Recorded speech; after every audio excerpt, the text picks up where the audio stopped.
హరి ఓం. ప్రియపుత్రి పుత్రులారా, నీతి శాస్త్రం నుండి మరో శ్లోకాన్ని మీతో దాని విశ్లేషణ సహితంగా పంచుకుంటానండి.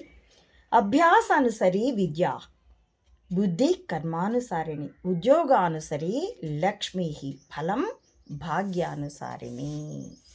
బుద్ధి కర్మానుసారిణి ఇది చాలా జనబాహుళ్యంలో ఉన్నటువంటి సామెతగా ఉపయోగించబడే శ్లోకపాదం. అభ్యాసానుసరి విద్య, అభ్యాసంతోనే ఓరల్ డ్రిల్తో చిన్నతనంలో పద్యాలు పాటలు నేర్చుకుంటాం.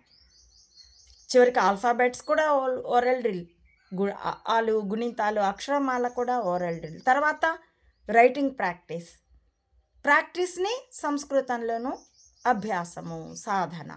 కాబట్టి అభ్యాసం చేస్తే పదే పదే దాని గురించి సాధన చేస్తే ప్రాక్టీస్ చేస్తే విద్య ఎడ్యుకేషన్ అబ్బుతుంది. అలాగే బుద్ధి కర్మానుసారిణి, బుద్ధి కర్మను అనుసరించి ఉంటుంది. పూర్వజన్మల్లో చేసిన కర్మలు మలదోషమై, విక్షేప దోషమై, ఆవరణ దోషమై, ఈ విధంగా ఆ బుద్ధిలో అవి సమకూడి ఆ పూర్వజన్మ కర్మల్ని బట్టి ఇప్పుడు బుద్ధి ఉంటుంది. ఈ బుద్ధిని బట్టే కర్మలు మళ్ళీ చేస్తూ ఉంటాం. కాబట్టి ఈ జనన మరణ చక్రంలో పడి తిరుగుతూ ఉంటాం. అందుకే నిష్కామంగా చేస్తే అప్పుడు ఈ కర్మలు నశిస్తాయి గనుక నిష్కామంగా చేయమని, అదొక్కటే ఏకైక మార్గం అని మనకి శాస్త్రాలు చెబుతాయి. ఇక మూడవ పాదం ఉద్యోగానుసరి లక్ష్మీ. సంపద అన్నది ఉద్యోగాన్ని బట్టి, అంటే జాబ్ అని కాదండి. పొట్ట నింపుకునేందుకు మనం చేసే ఏ వృత్తి అయినా సరే, వడ్రంగం, వెల్డింగ్, టీచింగ్, లేకపోతే ఇదిగో ఇప్పుడు జర్నలిజం ఎలియాస్ ఎర్నలిజం, యూట్యూబరు, బార్బర్ షాపు, పల్లీలు అమ్ముకునేవాడి దగ్గర నుంచి వ్యవసాయం చేసేవాడి వరకు, సాఫ్ట్వేర్ వాడి దగ్గర నుంచి రాజకీయ నాయకులకి సిబ్బందిగా పనిచేసే వారి వరకు, ఎవరిదైనా పొట్టకూటి కోసం చేసే ఏ ఉద్యోగమైనా ఏ వృత్తి అయినా దాన్ని profession, to fill the belly, దాన్ని ఉద్యోగం అంటుంది శాస్త్రం. కాబట్టి నువ్వు చేసే శ్రమని బట్టే పొట్ట నింపుకోవడానికి, జీవించడానికి నువ్వు చేసే శ్రమని బట్టే నీకు వచ్చేటటువంటి లక్ష్మీ సంపద ఉంటుంది, డబ్బులు ఉంటాయి. ఫలం భాగ్యానుసారిణి. అయితే ఫలితం ఏదైతే ఉందో అది ఇప్పుడు నువ్వు చేసిన దాన్ని బట్టి కాదు. ఇప్పుడు నువ్వు చేసిన శ్రమ మళ్ళీ తదుపరి 7వ జన్మలో ఫలిస్తుంది. పూర్వజన్మల్లో 7వ జన్మ తాలూకు కర్మఫలం, దాన్నే భాగ్యము. ఈ జన్మలో అది కనబడదు కాబట్టి అది చెడు ఫలితం మనం అందుకుంటే ఇది దురదృష్టము అని అంటాం. మంచి ఫలితం అందుకుంటే ఇది నా అదృష్టము అంటాం. ఎందుకంటే కారణం ఈ జన్మలో కనబడదు, కష్టానికైనా సుఖానికైనా.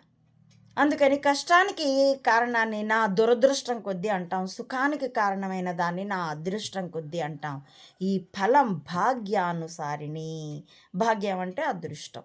పూర్వజన్మల్లో మనం చేసిన పుణ్యపాపాలని బట్టే ఇప్పుడు మనకి ఫలితాలు వస్తాయి. వాటిని మనం ఇన్స్టెంట్గా అనుకొని ఇదిగో ఈ కర్మ చేశాను కాబట్టి ఈ ఫలితం వచ్చింది, ఈ ఉద్యోగం చేశాను కాబట్టి ఈ జీతం వచ్చింది. కానీ జీతం వచ్చే ఫలితం నీకు పూర్వజన్మల్లో ఉంది కాబట్టి వచ్చింది. లేకపోతే ఆ నెలలోనే నీ జీతం ఊడిపోవచ్చు, నీ ఉద్యోగం ఊడిపోవచ్చు, లేదా నువ్వు చచ్చిపోనువచ్చు, లేదా నువ్వు పనిచేస్తున్న కంపెనీ దివాళా అయినా తీయచ్చు, ఏదైనా జరగచ్చు. కాబట్టి జరిగిన ఏది ఈ జన్మ కర్మఫలం కాదు, పూర్వజన్మల కర్మఫలం, దాన్నే ప్రారబ్ధం అంటాం. ఇది చాలా క్రిటికల్ ఇష్యూ అండి.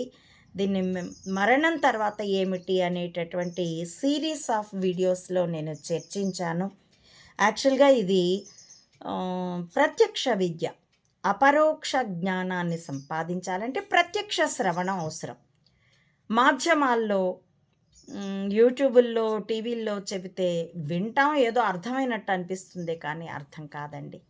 అది ప్రత్యక్షంగా శ్రవణకర్త, శ్రోత, వక్త ఒకే చోట ఉండి ఇద్దరి పౌనఃపుణ్యం, ఫ్రీక్వెన్సీ ఒకటే అయి ఉంటే అప్పుడు యాక్సెస్ అయ్యేటటువంటి హృదయం నుండి హృదయంలోకి ట్రాన్స్మిట్ అవ్వవలసిన భావం, మేధస్సు నుండి మేధస్సుకి ప్రసారం అవ్వవలసి ఉన్నటువంటి జ్ఞానం. కాబట్టి అలాంటి ప్రయత్నం మీ దగ్గరలో ఉన్న గురువుల్ని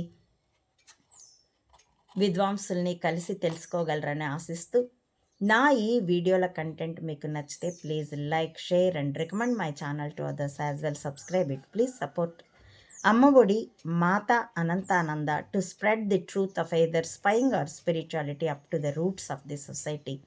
As well, support me financially also to win this war with wisdom as weapon. www.